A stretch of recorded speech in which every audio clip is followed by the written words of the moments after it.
hush, honey, and tell me what's really good. I am a very happy failure. 40 years ago, I took off to the Amazon to convert a tribe of Indians called the Pitaha to Christianity. I was going to translate the Bible for them. I was going to tell them about the fact that they don't need to fear death, that they're going to go to heaven after they die, and contribute my life in exchange for their happiness. That was my goal. So we boarded up this small Cessna single-engine aircraft in December of 1977, and I was going to go see these people for the first time. I had some anxiety. I was excited. I didn't know what I was going to find. And we took off, and 2 hours later, we landed on this small jungle strip in the middle of the Amazon, and the first thing that I realized was I was very airsick. We opened the plane doors, and we were surrounded by dozens of Pitahas talking to us in a language that I couldn't make out a single syllable, asking me questions, pulling on me, and I picked up a stick off the ground, and I said, this is a stick. And they said, and I dropped it, and they said, himigek kaube, and I was on my way to learning the language. As they started to show me around the village, one man pulled me by the arm, and he showed me a large rat, a 15-pound rodent, actually, called a paca, roasting on a fire. I could smell the hair, blood was still coming out of the mouth, and it sort of turned my stomach. This got me outside of my comfort zone very quickly. My idea of a good meal is white bread and chicken gravy, and eating a rat wasn't there. In fact, later that day, when I was putting mustard that I had brought from the city on a bologna sandwich, you can see I was adapting very slowly. A woman came up behind me and she said, look, Dan's eating bird shit.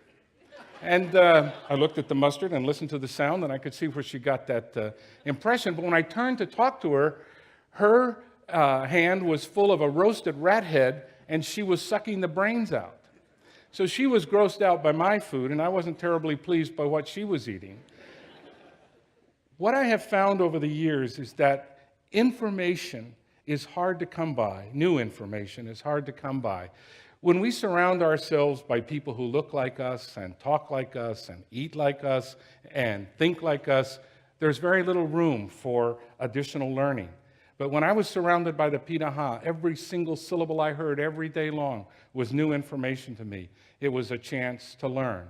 The language turned out to be one of the most unusual languages anyone has ever studied. It was my privilege to go there. I asked the word for skin, and I got awe. And I asked the word for ear, and I got awe. And I asked the word for hand, and I got awe. And I asked the word for Brazil nut shell, and I got awe. And then I asked the word for me, and I got che. And I asked the word for dog excrement, and I got che. I asked the word for enemy, eventually, and they said magiai. And so I said, how do I say friend? Magiai. The tones are vital to every vowel in the language. If you don't have the right tone, and there's only two, high and low, you don't get the language. And because it has tones, it can be whistled, it can be hummed. Whenever they wanted to lose me, they just started whistling, and I couldn't follow what they were saying. I also learned that the language has a syntax, a grammar that's very different from any other grammar that's been studied. So, for example, I can say in English, you drink, you paddle your canoe, you may drown. But in Pitaha, you can only say, you drink, you paddle your canoe, you may drown. That sounds like a subtle difference, but it's caused all sorts of controversy in cognitive science to say that the people choose to talk like that. And then I started working on numbers, and I thought the number 1 was the word hue, and I thought the number 2 was the word hue, and I thought the word for many was bagiso. But it turns out that hue just means a few, hue means a few more, and bagiso means piling stuff on top of each other, a lot of stuff. People without numbers, not even the number 1. This was greeted with tremendous skepticism.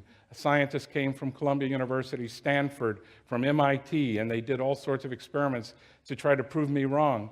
But in fact, that's the way the Pitaha are. And the first language ever documented without numbers was found. It showed us a different way of thinking.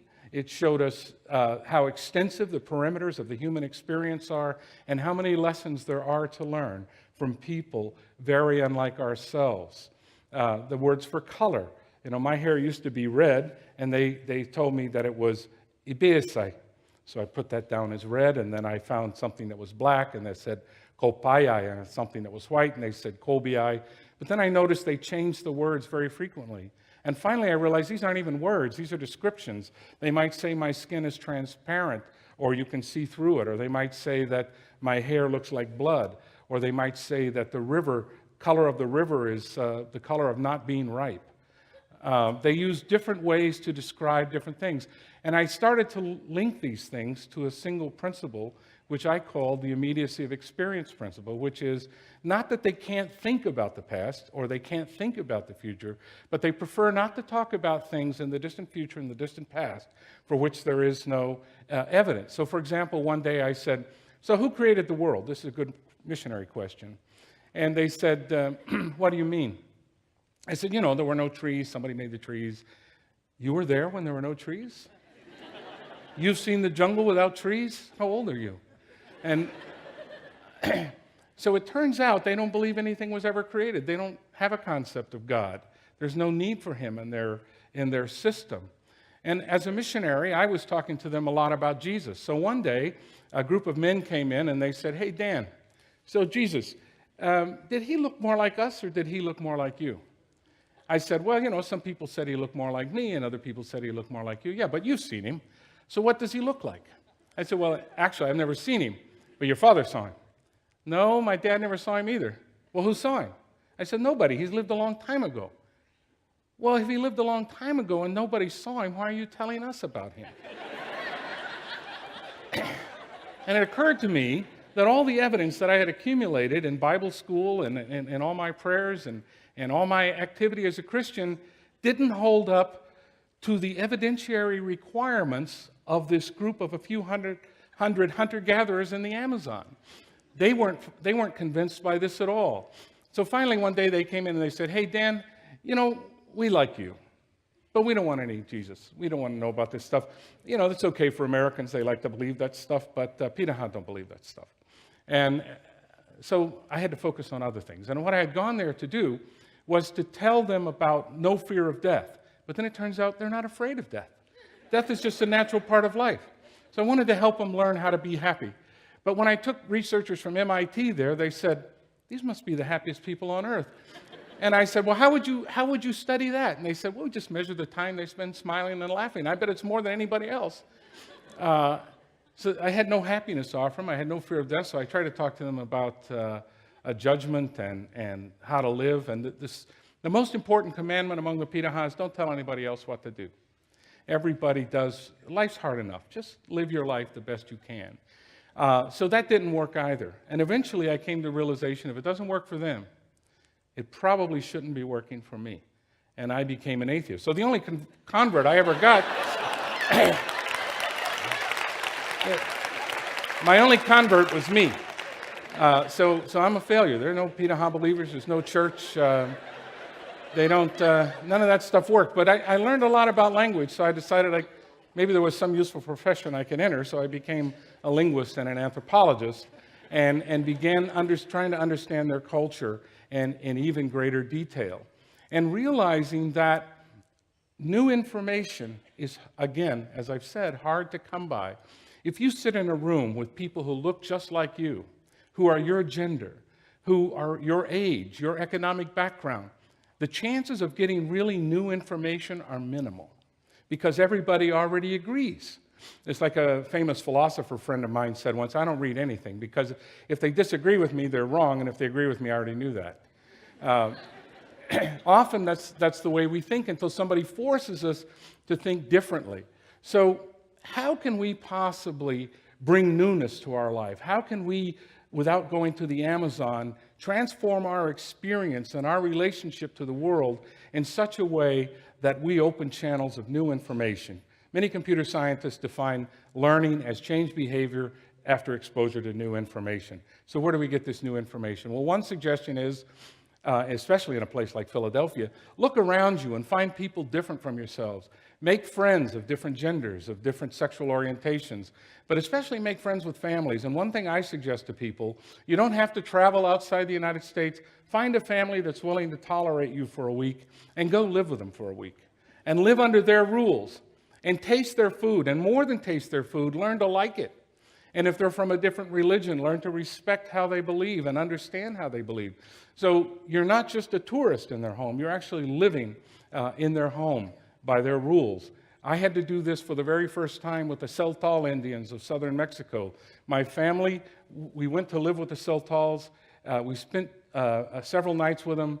We had sleeping on the dirt floors. We had rats running around. We had all sorts of experiences we hadn't imagined. But at the end of the time, we learned to respect them and their beliefs. They learned a little bit more about us. Of course, the food wasn't a problem with the Celtals because they're descendants of the Mayas and they eat tortillas, black beans, and chilies. And that is my favorite food in the world. So that wasn't terribly a challenge. But then when we look around us and think about corporations and governance and how we can bring this kind of newness into our lives, take a look at the typical boardroom, and if everyone around that board table looks the same, you can bet that this is not going to be an innovative company. If you look at college admissions, if most of the people coming in are young white males, there's not going to be a lot of innovation there. Diversity is essential to ensure for every one of us new information, a constant flow, and a constant challenge. It's too often we all feel like missionaries. We want to go out and change the world, when in fact we have to begin as students, and not only begin as students, but spend the most of our life with students. I find that the smartest people I know are among the best listeners, the people who cultivate relations with people unlike themselves. So the Pita changed my life. I'm a failure as a missionary. I'm a mediocre scientist, but I have learned a tremendous amount through the eyes of the Pita, who call themselves Hiaiche, the straight ones. And we are all Awe, which means crooked. So they're ethnocentric. Thank you very much.